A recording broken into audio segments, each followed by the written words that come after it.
Welcome to the Louder Tales podcast. We hope you enjoy today's show, so sit back, relax, and enjoy. Here's your hosts, Rainbow and Tim.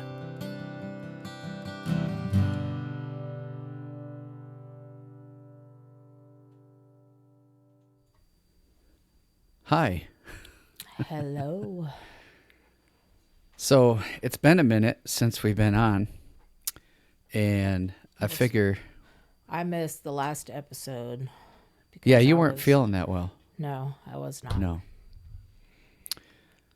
So it's kind of the reason for today's episode. Yeah. We're going to give an update here. I think it's important. Let's see if I can get this thing.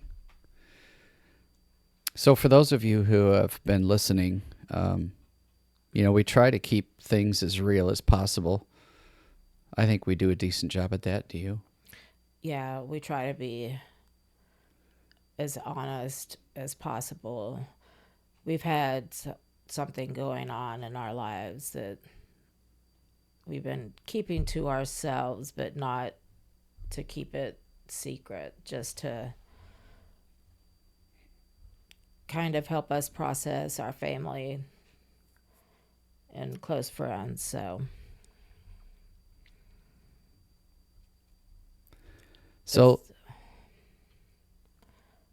I'll let you tell a little bit about the situation and on why we're letting people know what's going on and how it came to be that way. So I was diagnosed with cancer, and it's uterine/cervical cancer. It's not easy. No. For either one of us. Right. I feel like my chest is caving in sometimes. The stress has to be... it's more than your first time, yeah? Yeah. But we'll talk about that one later today. Right now, rehashing isn't helping me. No. But we'll... So it's fixable, we'll say. Yeah. There's a positive outcome, positive outlook. Yeah. I think. Surgery will be happening. And then once they take everything out, they will test the tissue, masses, tumor, whatever they need to test to figure out what stage, and that will determine the treatment following the surgery. I want to talk about that a little bit. A lot of people, when you go to talk to them and you tell them, you say, hey, this is what's going on. The first thing they do is they ask you, what kind is it? How bad is it? What's the outcome? And a lot of times we just don't know these things. We don't know. It's not as simple as, say, TV lets us believe, where we can get the information almost instantaneously. Do you want to share the process and how that works? So the way the process has happened from my experience was, of course, going to my PCM, who was kind of keeping an eye on what was going on with my body. And he eventually, or we decided it was time for me to go see a gynecologist. And I found one. It was not the one that was chosen for me to go see. It was that they were too far out for my comfort. So I found... You're talking distance, like... No time. Oh, that's right. The actual appointment. Yeah. So I called the office of the one that I started going to, and they could actually get me in the next day. So versus 2-3 months. Right. So I And went that's into important. her, yeah, very, and I knew it was at that point.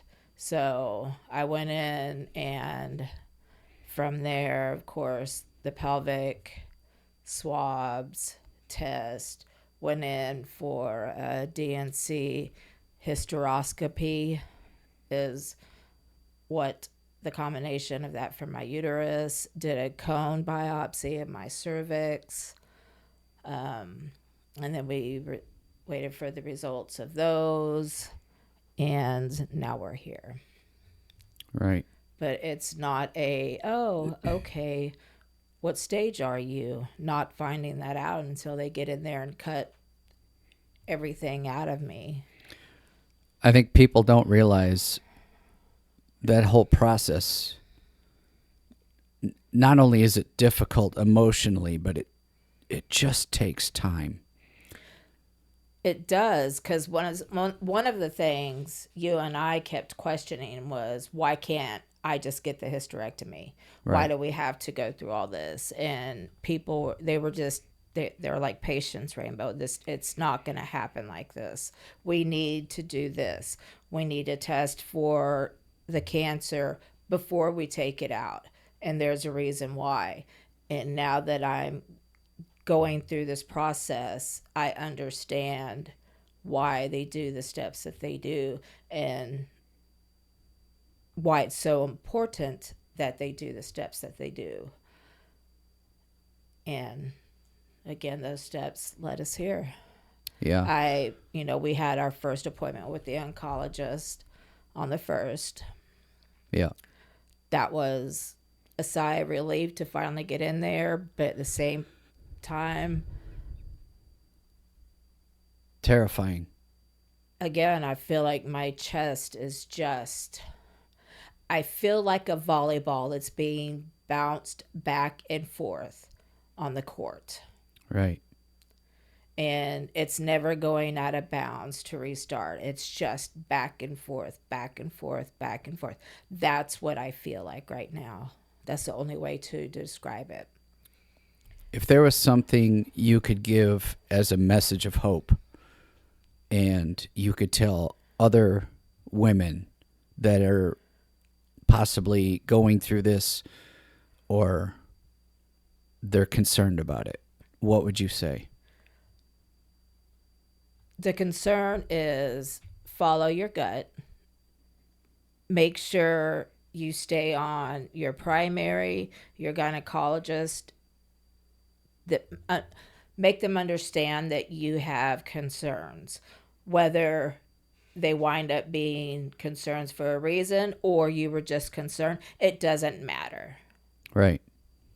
It's your body. Most of us, I knew something was wrong months ago, like September, months ago. Yeah. And some people call it a premonition. I'm not going to call it a premonition. I'm going to call it, God had a few words to say to me. And I was cooking, and he told me that I was going to have uterine or cervical cancer.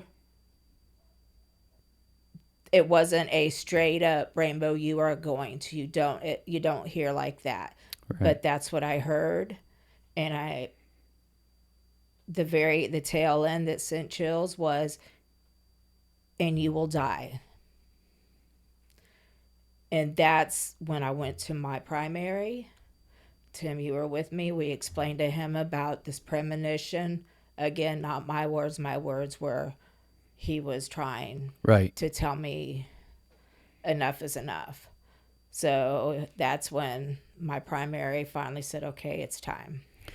A lot of people would have a hard time accepting that you got a message from God. But it's clear. It's clear. you got this message before you had any diagnosis, any testing, before you went to an OB. Yeah. Before I was even, And it's not, it didn't even cross my mind that it was, that I had any of these issues. and this is something that, people need to understand. This is not like it's not a hokey, God spoke to me, the end is near. It's not like that. It's not like that at all. No. And no.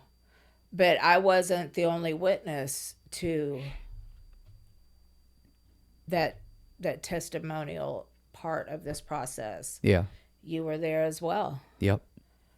So, from that side of perception of what happened. Yeah. When you literally stopped what you were doing and you just turned to me and you said, God spoke to me. I didn't know what to say. Yeah, you thought I might have been on the crazy train for a minute. And you weren't drinking. That. No, well, because I don't drink. I don't. You're not hallucinating. There was nothing involved. I was cooking dinner. Yeah. And I don't cook with a lot of crazy spices, so nothing was making my head all loopy. Yeah. Yeah, if it was some stuff you got from India in the mail and it said, not for human consumption, then, we'd worry. Yeah. It's not those spices. No, it wasn't. So. No. But that's something, Yeah. But what did I tell you that was told to me? You said it crystal clear. You said, God told me I was going to have cervical cancer, uterine cancer, and that I was going to die. When you get a message that says you're going to die, that's not something you take lightly. And I think that is the reason that you went to go see a doctor, that you went to tell him, hey, listen, there's something very wrong. Yeah. And I need you to take this seriously. I need you to send me to the next step in this process. Yeah. And I can't say that it wouldn't have happened, but I don't think it would have happened in the time frame that it did. And I can honestly say I 100% believe you're going to beat this. Oh, I do too. And I don't believe having all the time to sit there and ponder in my thoughts and how I got here. It wasn't a threat. It wasn't a come to Jesus moment, because I have a relationship with Jesus. It was if you don't get this taken care of now and soon, it will consume you. Yeah. And I'm not ready for that, but I accept it if it is time. But I'm not ready for it, It's not time. It's not. And just so everybody's aware, I'm not the only one who's struggling. I've been put on some medication because I need it. Again, my anxiety is so bad. And it's not stress like, oh my God, what's going to happen? It's just the weight. And it's just thinking about it. I probably should have taken one before this episode, because again, this is why I don't like to talk about it too much, because it's hard and it makes me lose my breath. I don't think you've ever heard me before, like the day when I got the call saying that I did have uterine cancer. Yeah. That was just breathtaking. It's knowing that you're going to have to go through a process where you're going to be, medicine, surgery, whatever kind of process is involved. Yeah. You have to deal with that directly. There's no avoiding it. No, you can't get there's away. Not. And I still have yes, I know that I'm going to have the surgery and the hysterectomy, but we still don't know what stage. We don't know what it looks like in there. We don't know what they're going to find in there. So there's still so much unknown. For everything we find out, there's another unknown. There's one of our cats. Yes.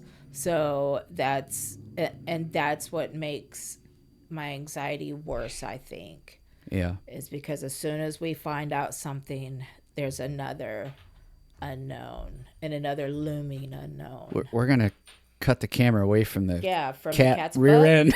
Yeah.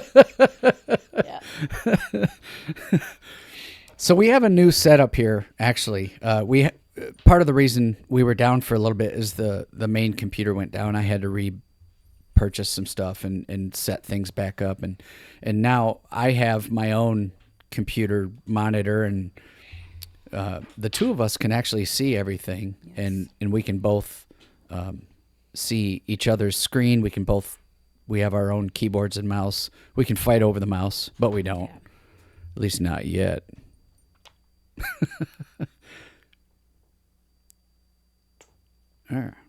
Kitty cat. Yes.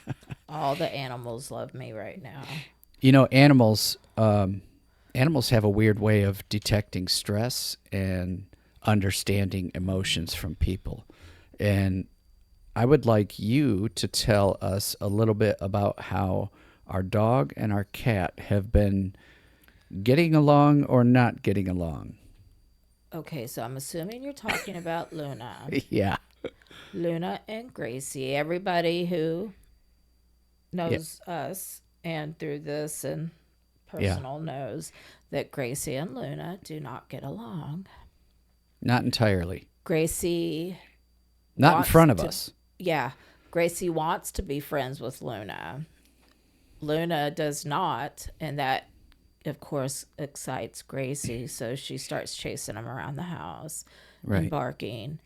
Well, Luna got sick here a couple days ago, and we were worried. We took him to the vet. Look, not just sick. He was sick. He was on the edge. Yeah. It was tough. I can't say, it's not a person, but you're attached to your animals just like you are with another person. We love and care can't for them. Claim them on taxes. So that's all. I think our attachment and love for our animals is a little bit different because they solely do rely on us to feed them, to love them. Yeah. That's where our kids,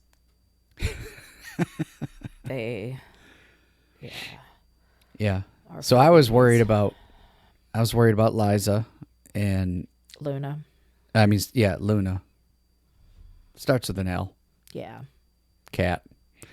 Yeah. But I was worried about him. I didn't get hardly any sleep, so I probably look really tired. Yeah. But he's up and about, and he's getting back to himself, and he's starting to eat and drink, and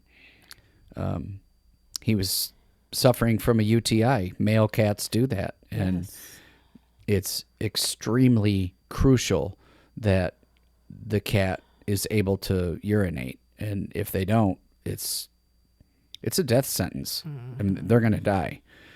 And he was having a very hard struggle.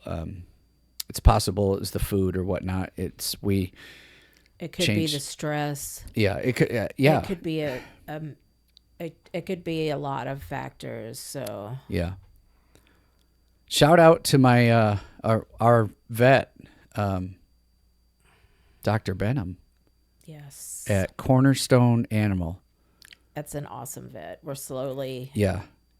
I'm so thankful that you were able to help us, and your calm demeanor and your just ability to listen and answer the questions, and you didn't run us for money. That was huge. People are always like, are they just trying to get money out of me? No, this person genuinely cares about animals, about pets, and he has a heart, and it's beautiful. I love it. Well, he asked you questions, and those are questions that he was trying to figure out, so he knew whether he did need to be brought in or right. was fine. But he might, I don't know. So I took a nap today.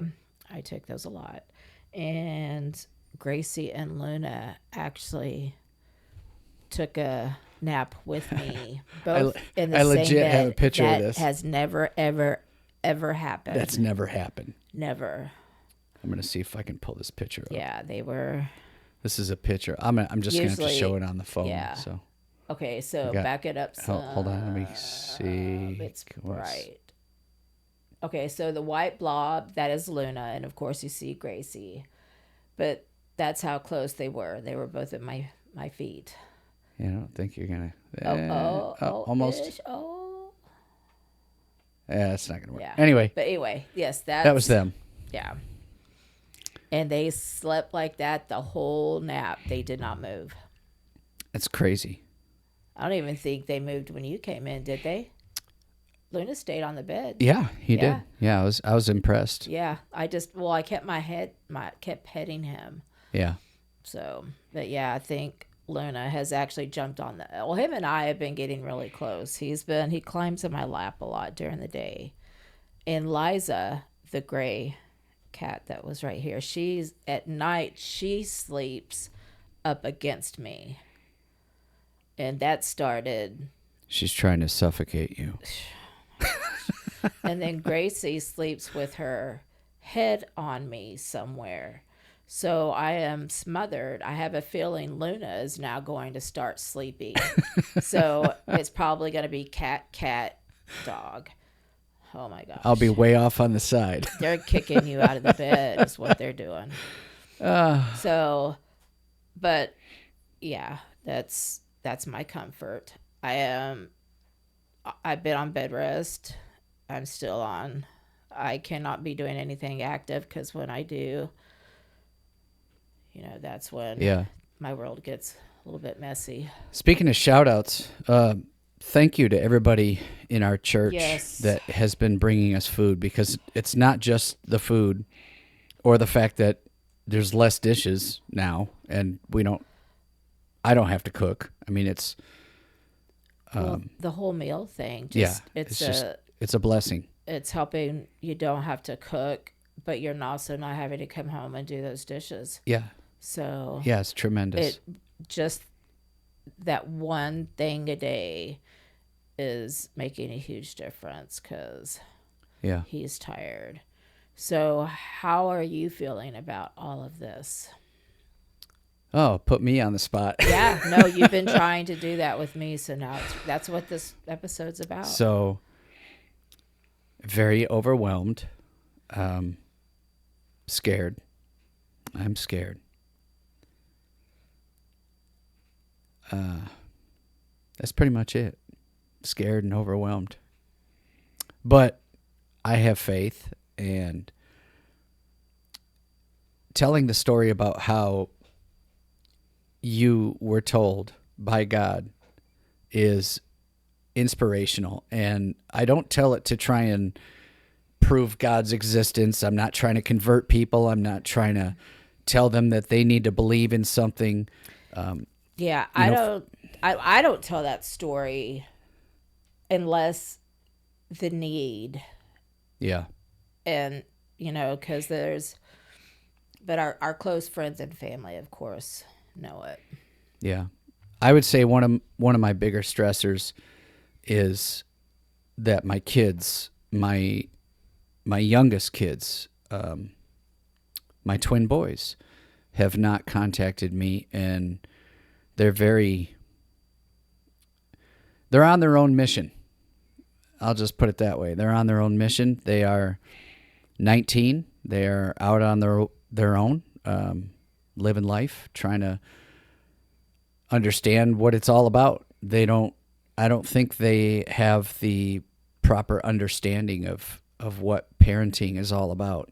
And they're not going to understand that. It's going to take them years to figure this out. And almost everybody that I talk to is all like, yeah, your kids are going to leave and then they're going to be mad at you, or they're going to not want to talk to you. They think they know everything, because I knew everything at 18.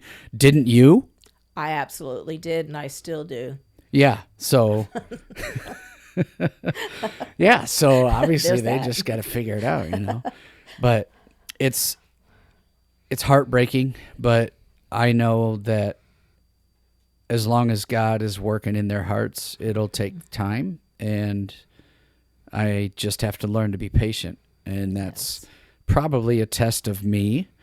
I have not always been the most patient person, and I have not been the best at communicating, but I'm working on it. Yes. I'm a work in progress, and so I will continue to do that. And if they are listening, I love you and I miss you. And I love you and miss you too. Yep. Yeah. They'll be back. Yeah. They're, Oh, on my side. Yeah. Hi. How you doing? Yeah. Was that Wanna say fatty hi to catty? everybody? Yeah. Yeah. We got them an automatic feeder, like a programmable one. That's keyboard. No. Yeah, go that And way. a kitty fountain. Fatty Catty is all about both of them. Luna. Yeah. Yeah. He's special. Yep. So. Shall we talk about, I wanted to tell you about a couple things. Well, I told you about the one on the news. And this is, I don't mean to break from what we were saying, but I figured we're on. Let's talk about something. Did you hear that a lady in California her homeowner's insurance was dropped because the government or somebody, probably from the insurance company, or maybe it was a creeper, I don't know, they flew a drone over this woman's house and saw too much clutter. I think that was the word. And they said, nope, we're going to drop you from insurance. So now I guess if you have clutter around the house, they're going to drop you. Luckily for us, all of our clutter is in the all house. over inside the house. None of it's outside. We look like we have a clean house from the outside, but when you go inside, you're like, these people are not as clean as I thought. And No. I think everybody has. Did you ever have a catch-all? Yeah. So, everybody has their own little section in their house. Did you have like a what my parents called a junk drawer? It's a catch-all drawer. Yeah. We had it's like screwdrivers, 5 or 6 of them. Yeah, some paint, Always had super glue. very few kitchen supplies. Usually it's like screwdrivers and keys that you didn't know. some sticky tabs, those command hook things, Yeah, keys to something. We don't know what these keys go to. I remember distinctly growing up and everybody be like, oh, it's in the junk drawer. Okay, I'll go over there and find out what it is. Yeah. There were never any writing pens. Yeah. That's where they should have been. Right. They weren't. Yeah. I think we have a somewhat organized kitchen. I don't think we don't really have a junk drawer. No, we do not have a junk drawer. We don't have any drawers to have junk in them. So, and our island, that's our catch-all. Yeah. But our kitchen is organized. We just don't have counter space. Yeah. At all. So if we ever do move, the kitchen has to have a lot of counter space. So we have more catch-all space. I want to try and, well, I can't pull it up because maybe you could pull it up. I don't know. There's, I can't pull it up on this screen because everything's on it. I mean, maybe I could pull it up. Yeah. Let me see. Yeah, let me look for something real quick.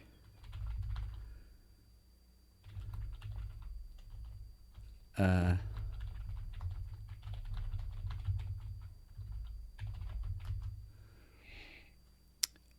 Oh, Yeah. what? Yeah, you're reading that. Oh. There's a video. I want to see if there's a video. I think so. There was an AI. You guys can't see what I'm doing right now, but hang on. There was a story. I'm not sure if this is the one. It doesn't look like it's the one. Oh, that one was about her husband. That. Oh, this is it. I found it. Oh, hold on. That's in. Let me mute that. I'm going to watch this ad here. I don't know if we can actually show this, but I'm going to show this to my wife. Yeah. So we're both watching this, and this is a lady. She is using VR to have a conversation with her deceased daughter. What? No. Yeah, look at that. She's trying to reach out. Oh. She says, I missed you a lot. How have you been? And she can't. She can't touch her.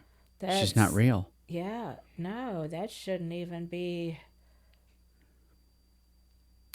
No. So I wonder if that really does start. You know how many parents are going to go in this world and not want to leave? Especially if it was an only child. You know, this VR thing, it's pretty wild. Yeah. So, folks, if you want to look this up, it's called Virtual Reality Reunites, and that's in quotes, Mother with Dead Daughter in South Korean Doc. I'm assuming that's documentary. So this is the video itself is about 2 minutes, but the woman has her daughter that is deceased, and she's got a 3D rendering of her, and she's watching it, and she's able to interact with this daughter in virtual reality. And it's her face, her daughter's face, I'm assuming her daughter's voice, all because, AI was able to replicate and just create this whole thing. I don't know where my mouse went. There it is. That's us. All right, we're back. Yeah, no, that's weird. Yeah. I don't. And that's where we've had that discussion of people never leaving their house because they don't have to. I mean, it's they talked about that type of technology, but that's wild. Can you imagine? I mean, there's got to be, there's pros and cons, but that's an emotional roller coaster right there. Yeah, that's what I'm saying. There's going to be a lot of people out there who will never want to leave that virtual reality because if that was their only child or their deceased spouse or, a parent, people just won't want to leave.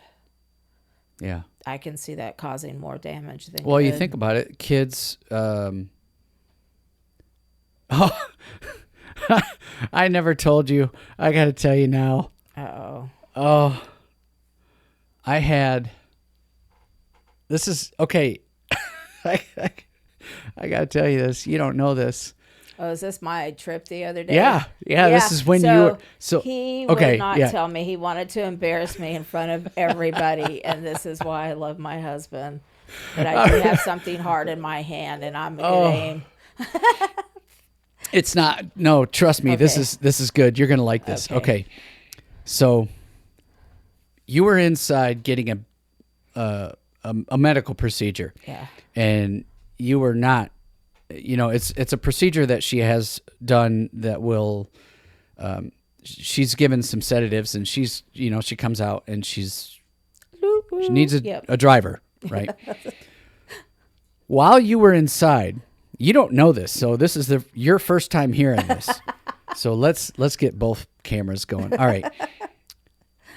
I was on the phone with my mom for about a half an hour, and I was trying to explain to my mom how to use ChatGPT. So it started with Mom. All right, Mom, You went to the website. Okay, yeah, okay, I went to the website. Okay, Mom, you got to click the button. And the whole time, this is all just audio, so I can't see what she's doing. I'm just guessing she's at the right web page and all that. So I get her started, and she goes to the website, and I said, okay, see where it says log in, and then below it, it should say new member. Click here, right? So you got to click that, Mom. And she's like, okay, so no big deal. Now, my mom is she's an octogenarian, if you know what that is. She's in her 80s. Yeah. So and looks technology, fabulous. and this, I'm going to tell you this, technology for people that are above probably about 60 years old is not friendly. Because as kids are growing up right now, they're growing up with this technology and they understand it. And it's, for the most part, computers are still computers. They're, we still have the interface, we still have a mouse, we can see it, and all this stuff. So there's probably not going to be a whole lot of change on how you interact with a computer, and you're still going to have people that have to program things, so on and so forth. Anyway, so my mom wants to use ChatGPT. She wants to use it to help her on a project that she's working on. So I get her to click on the new user, and it says it says log in with Gmail or Google. And I was like, Mom, you don't have a Gmail or Google address, so you can't do that. She goes, I use Google. I'm like, that's not the same thing, Mom. So I got her to click the button where you type in your email. And I was like, okay, Mom, now you got to click, you got to type in your email. So she types in her email. And I said, okay, now you got to go to your email address. And I'm so thankful that she's able to do what I've described so far. This is where it gets fun. So she gets to the email and she's like, all right. It says, click here to confirm your email. I was like, all right, yeah, do that. Click it. So she clicks it. She clicks the email and it brings up the website. Well, she doesn't explain this to me, but she has a pop-up ad that's going across the whole screen. And I can't see it.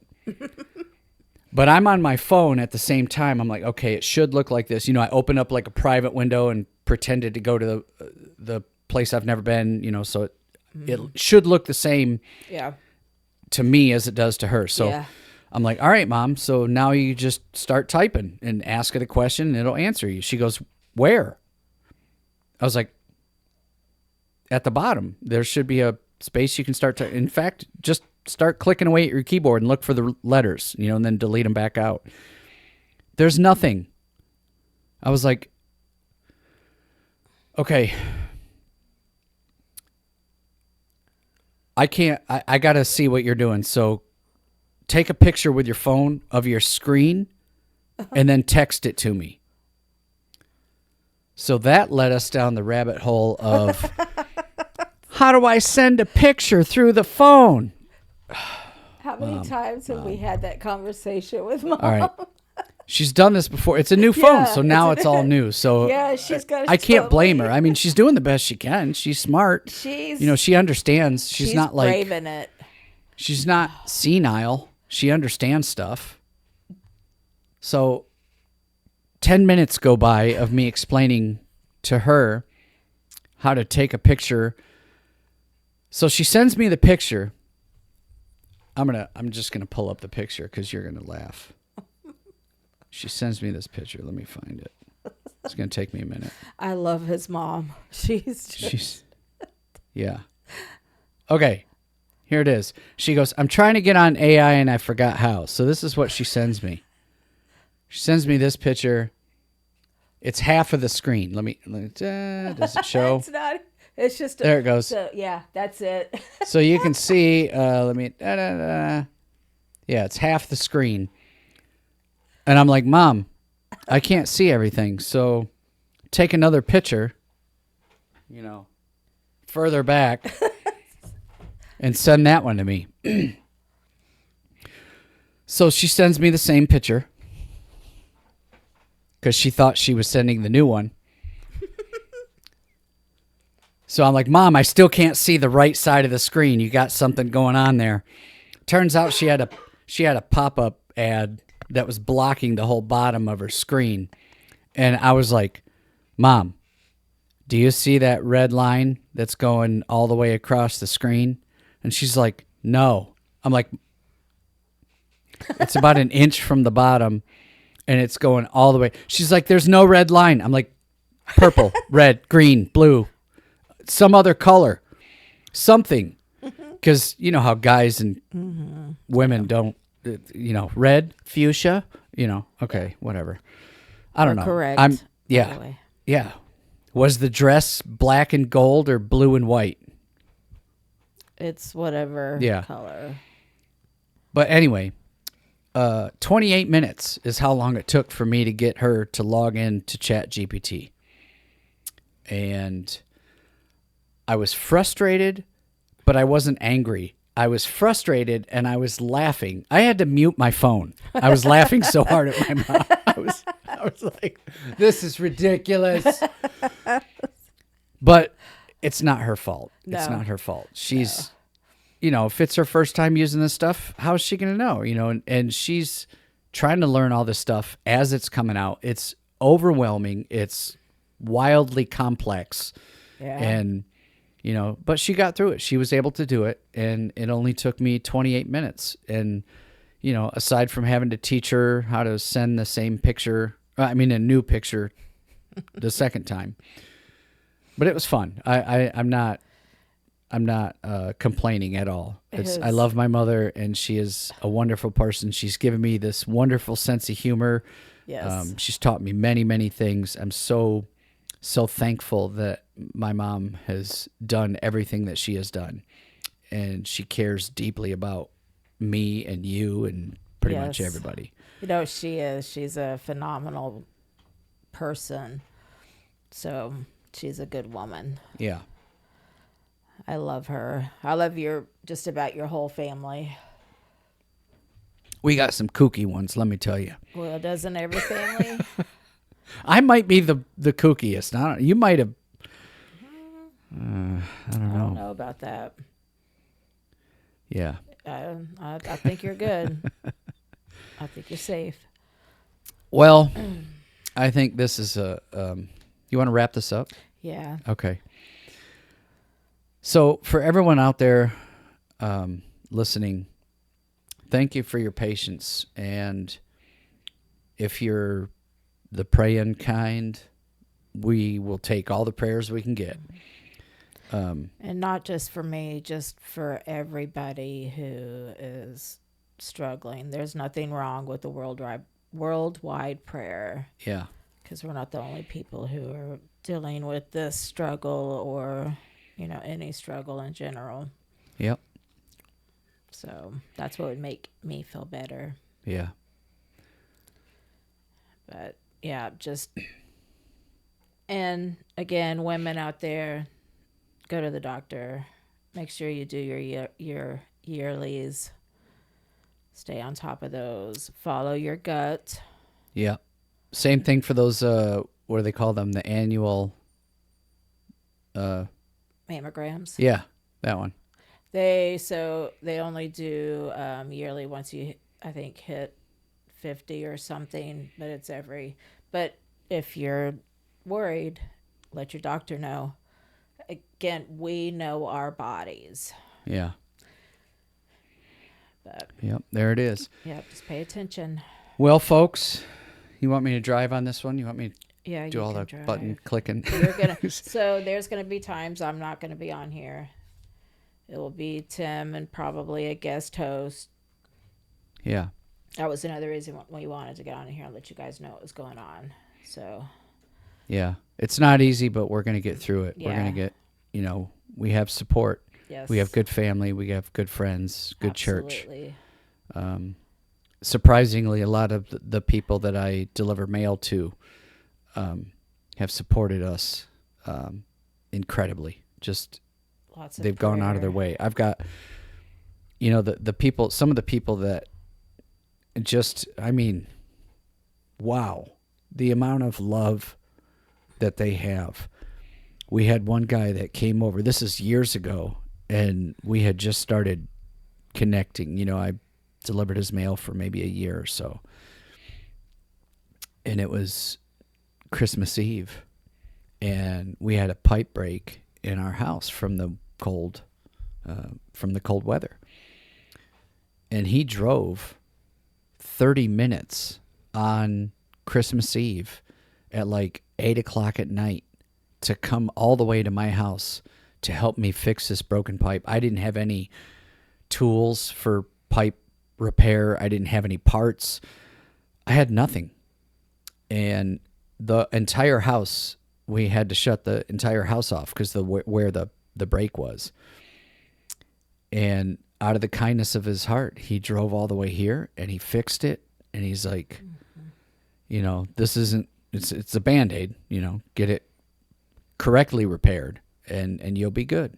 And, he saved us. He literally saved us.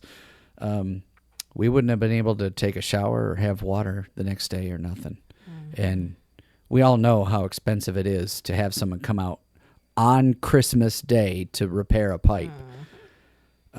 So he saved us. And those are the types of people that I deliver to. And I have a lot of very, very thoughtful, friendly people, and I'm extremely appreciative of. Yep. So, Denny, that one's for you, because that was you that did that. And I don't want to put you on blast, but I've definitely, I've talked highly of him and others. So, but we're going to close this down and wanted to thank you all for listening to us. Thank you for being with us, and understand that even though we're scared, we're going to be back. Yep, we will. I have good doctors. I love my oncologist. She is a very humble. She's very quiet. She's very caring, and you can hear it. So yes, she's gonna fix me. Yep. I have faith. All right, here's our. Hey. Oh, is that not the Luna? stick your butt Luna. out for everybody? Kitty. Yep, okay. He's feeling fine. Yep.